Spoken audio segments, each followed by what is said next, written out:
Welcome all. Welcome. Please feel free to introduce yourself in the chat. We're going to get going in just a second.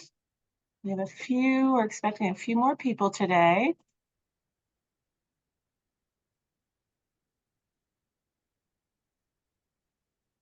Hope you're having a great day.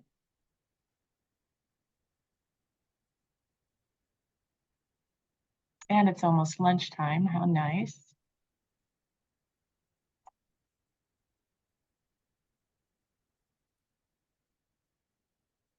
Okay. Well, we're going to Well, in an effort to be mindful of everyone's time, I think we can go ahead and get started. Good morning, and thank you for joining us for this info session about the Nonprofit Learning Institute. My name is Kelton Artuso, and I'm the Associate Director of Programs here at Philanthropy, Massachusetts. And in my role, I have the privilege of overseeing the strategy for our nonprofit programming and working closely with Phyllis, who you'll hear more from later, but she is our nonprofit programs manager here at Philanthropy Mass. In today's session, we'll discuss a little bit about our two presenting organizations, the history of the Nonprofit Learning Institute, and what program participants can expect in being part of the cohort. And most importantly, we will leave ample time for questions from you all, and also encourage you to add questions to the chat as they come up for you. We want to make sure today's time is as useful to you as possible. For those of you who are new to Philanthropy Massachusetts, we are a 53-year-old membership organization that bridges and serves the philanthropic and nonprofit sectors. Through our nonprofit programs, we provide research and training for fundraising teams and give them visibility and access to the funding community.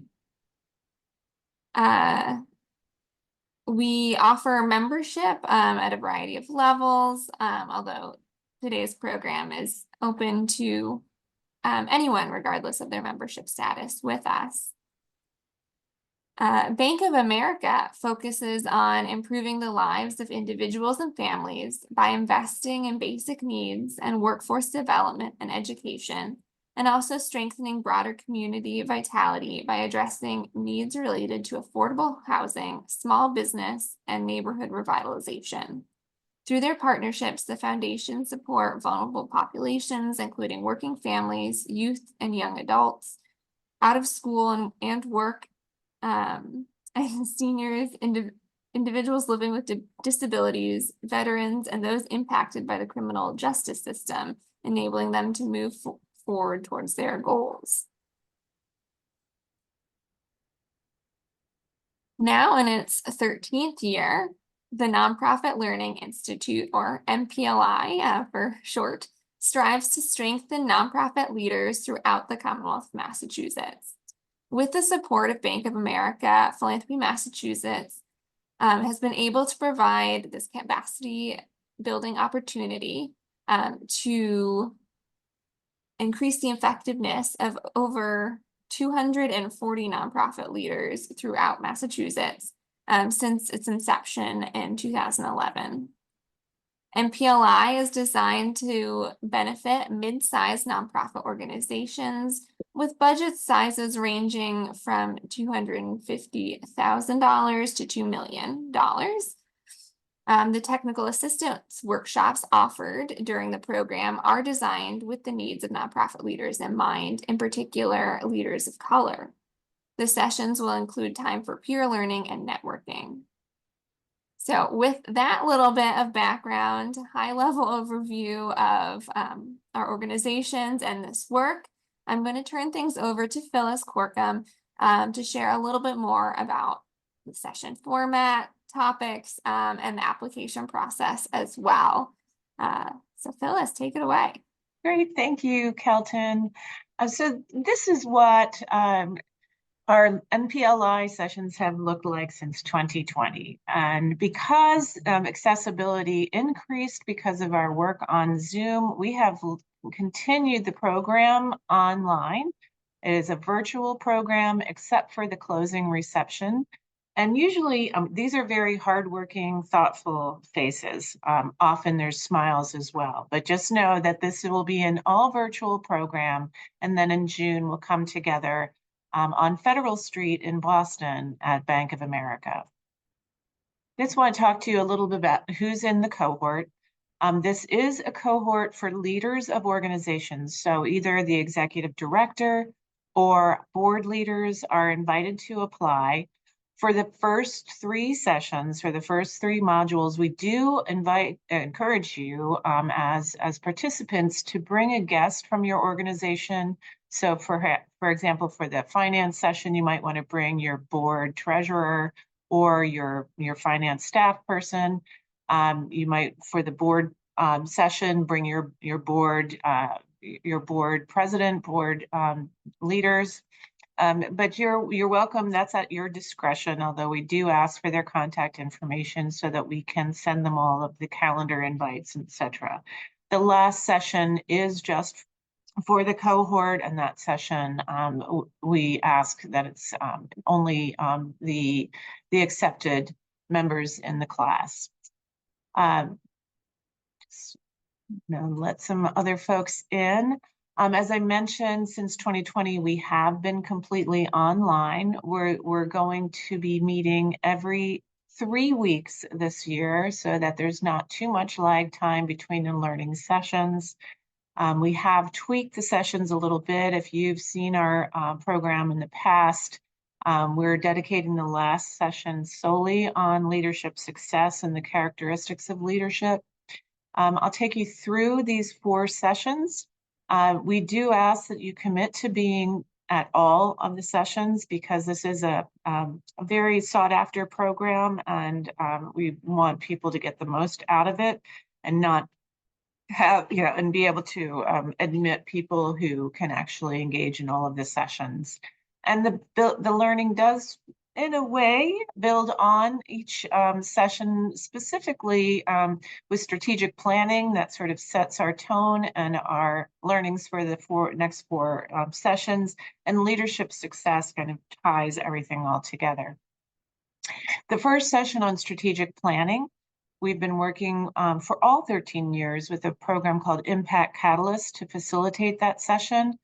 That group is very fine and expert in this space. So we have year after year gone back to their consulting firm for their assistance. The second session on board engagement and development, we work with trainers from the Arts and Business Council of Greater Boston, and also Cause Effective in New York, in the New York City area, which develops, employs, and expands effective fundraising, governance, and organizational strategies to advance equity and justice in the nonprofit field. And we're really looking forward to working with those 2 organizations. Our third session, we work with the Nonprofit Finance Fund, and we spend a good deal of time talking about full cost budgeting and being very transparent with funders on what your actual costs are, to sort of break some of the myths that funders might have about overhead, and the need to provide a real serious, honest description of what overhead actually does mean. For many of you, your staff is your service, and so we don't want to perpetuate the myth of having too high of an overhead cost with our nonprofits.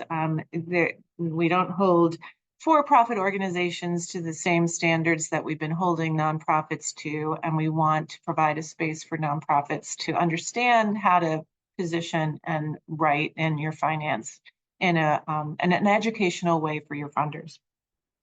In session 4, we're in conversations with a guru in this leadership space, and we'll share that information with the confirmed cohort. Before I move on from here, I'm wondering if there are any questions. You can raise your hand. Kelton, I can't see hands right now, so let me know if you see any, or drop questions in the chat if you'd like any more specific information about our topics. Okay.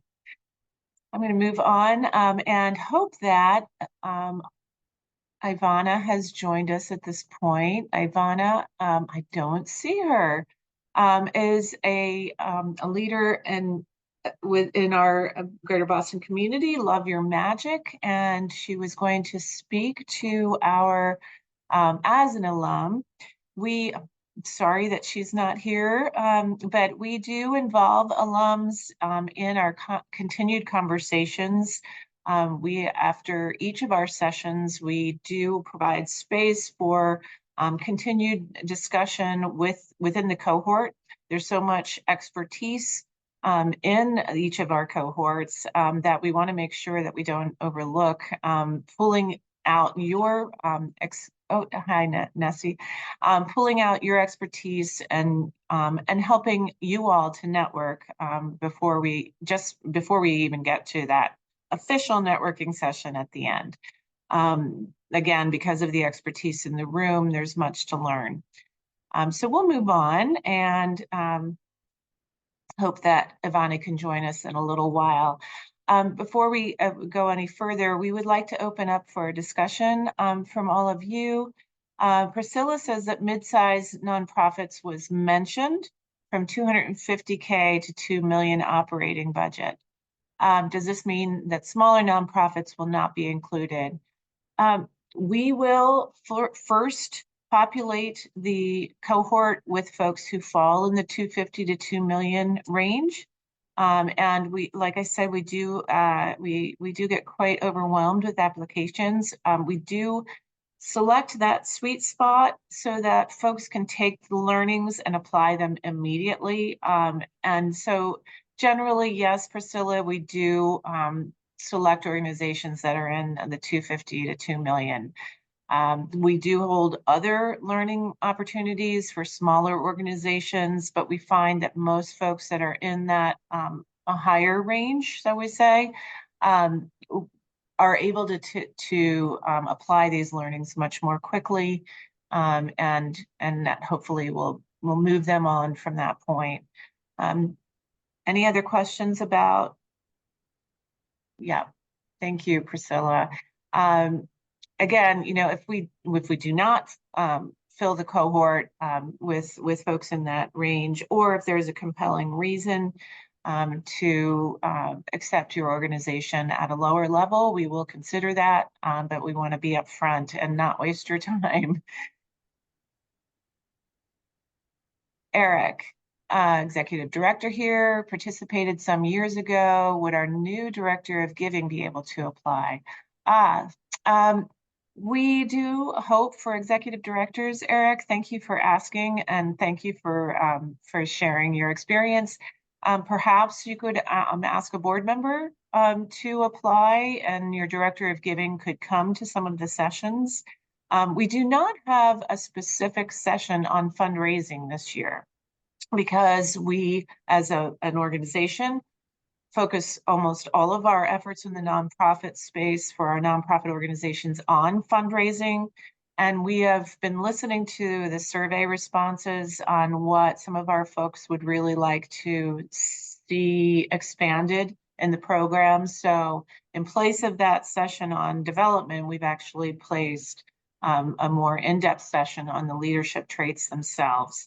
So I hope that helps with your question, Eric. If you don't have that kind of budget, should one not apply? Ellen, I would suggest that you, if you don't feel you have a compelling reason that would overcome the fiscal barrier there, I would suggest that you don't apply. I'm sorry for that, but we do really receive a whole lot of applications. It is a free program and is very popular. I will say that we have had organizations with smaller budgets apply and participate successfully in the past.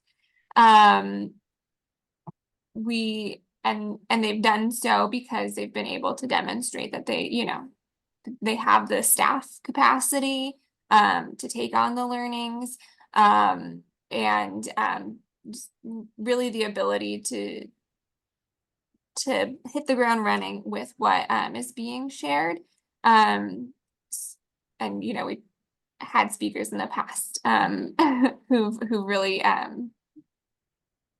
been able to take that on. So I wouldn't discourage you from applying if you do think it would be helpful to you as an organization.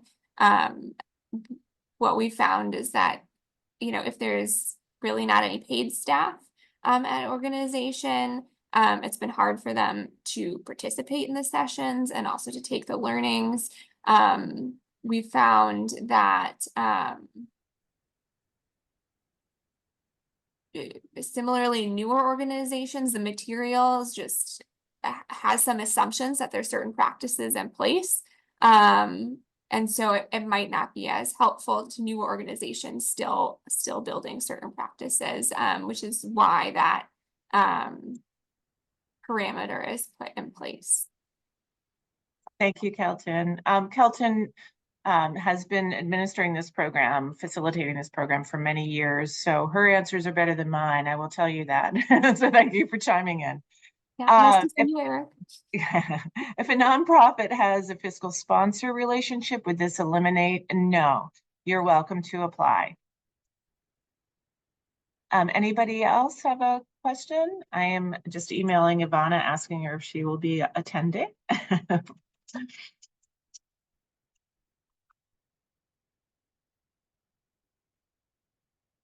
Okay, great.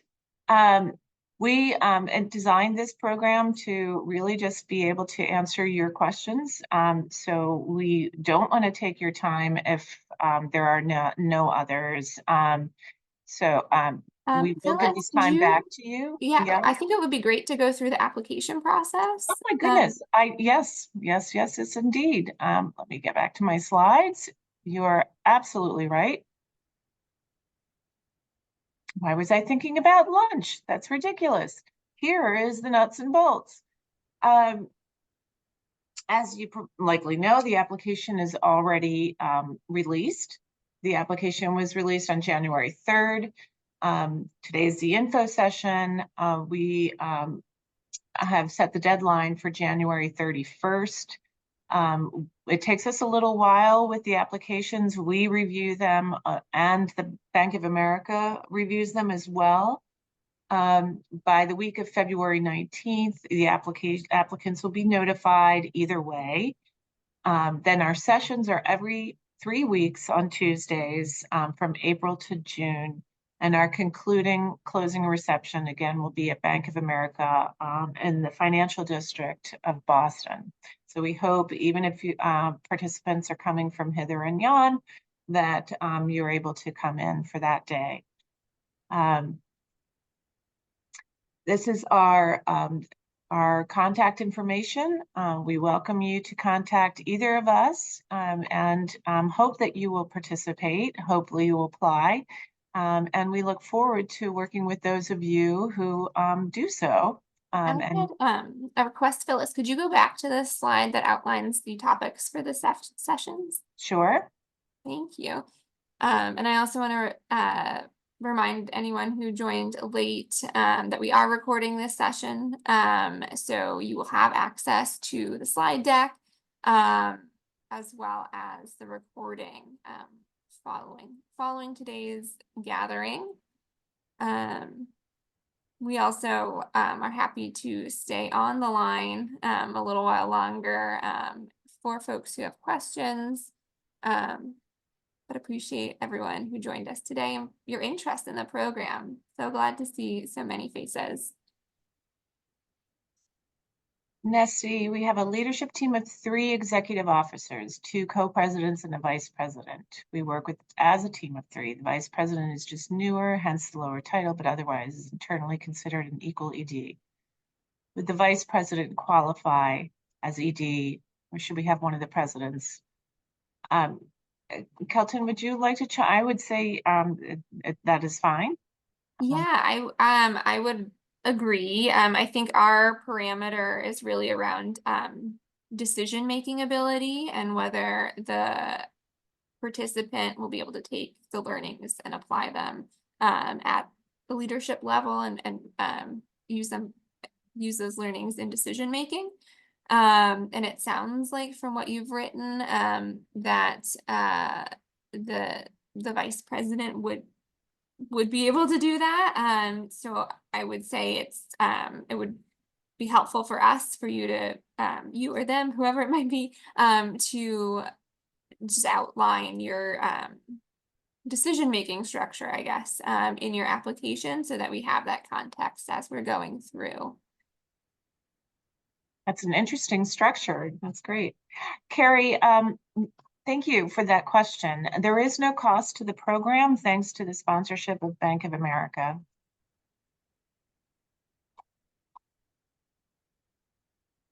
Can we answer other questions? And do feel free, I think we are a small enough group at this point, if it's easier for you to vocalize your question rather than type it, we'd love for you to unmute yourself. Or I see Diane, you have your hand raised. And Nessie asks the length of each session. They're from 9 to noon. Some of them are a little shorter than that, but we ask you to block out that time. So Diane, if you want to. Yeah. Great, thank you. So I've already applied, and it sounds like I may not qualify, but I am Director of Advancement in a 3-person team of senior managers, senior directors. I heard what your answer was in this not being fundraising, but and I hope make clear in my application, I'm applying as a member of the senior leadership team. And so I wondered, is there consideration for that? Executive director will join me as she can, and chief finance officer, but I'm the one who actually has more of time availability right now. Kelton? Yes, I might suggest, given what you've heard today, that you, I don't know that we have the ability in Google Forms to edit responses. So maybe if you could send Phyllis an email, sort of as an addendum to your application, sharing some of that, I think that would be helpful for us as we consider all the applications. Thank you. I think I put it in, but I'll send that. Okay, send that addendum. Thank you. Thank you. Yeah. Misty, as an interim executive director, we have a board president, vice president, and board treasurer. Would I be able to apply? Misty, my gut reaction is that it might be helpful if one of those folks who will be staying on would be able to apply with you as a guest. But you would know your organization better than us if you are being considered as a candidate for the executive director. That might be helpful for you to participate. But I think that's really a decision more internal than it is for us. But I would articulate what the plan is for sustainability or being able to apply these learnings. I hope that helps. Yes, thanks. We will be sharing the slides. Any other questions? We do hope you will apply. I hope I wasn't too discouraging, but we do want you to, we don't want to have you apply and have your hopes up, but it is, the application does provide lots of opportunities for you to share any nuances that might make your application stronger. But we really do hope to see your application and hope to have you in the cohort. Thanks, everyone. Thank you. Thank you. Quick question, where online is the application? I will drop in the chat. Actually, do you have it handy, Kelton? Yeah, I did. I just shared the Teachable page, which just has some additional information, but also the application link. Copying and pasting it back in. Thank you. Yes, David, do you have a question about the revenue section? Yeah, so our revenue, sorry, my camera's not working. Our That's okay. revenue is the January to December, and I don't really have like a full accounting for the last fiscal year yet. So I could put in 2022 or I could fudge 2023. Which do you prefer? I would go with fudging 2023. It's would not make or break in terms of your acceptance into the program, and so I think it would Okay. be helpful for us to just have a sense of where you're at Sure. currently, rather than where you were Okay. at a year ago. Thank you. Sounds good. Caroline. Thank you. Hi. Yeah, sure. Hi. I apologize because I missed a lot of this and I will watch the recording, but can more than one person on a team apply? And is there a limit to how many? It is just for one person, Okay. and it's for the executive director primarily, or a board leader. In most cases, that's who we accept. Got it. You are welcome though, for whoever participates to bring a guest to each of Okay. the first 3 sessions. So for example, a finance person for the session on finance, somebody from the board for the session on the board, so that it makes the learnings more readily applicable to your organization. Perfect. Thank you so much. Sure. Jennifer. Good morning. Thanks so much for this information. Sure. I'm wondering, is there a question list available so that I can work on the application offline instead of doing it directly in Google Forms? I mean, I know it needs to be submitted in Google Forms ultimately, Sure. but I'm just thinking about working on it. Yeah, that is a great question. We Are can make that available. I think we've adopted a new website that is making it harder for us to share PDFs than anticipated. So it hasn't made it onto our website yet, and for that I apologize. But we do hope to have it up there. And in the meantime, if you wanted to email, Well, I'll put it, I will put a PDF or link to the follow-up information. okay, perfect. Yeah. Yeah. Thank you, Phyllis. Sure. No Sorry problem. about that. Thank you. Sure. Thanks, Jennifer. Any other questions? How many organizations will be invited for this? The application is open to any nonprofit. We accept 20. Although, I mean, we accept around 20. Last year we had way more applications than we'd ever had in the past. And so we were able to expand the cohort, I think it was by 6. And so we ended up having 4. 4. I knew it was not 5 by 4. So we did have 24 participating organizations, which meant we had about 48 participants in each session, bar the last one.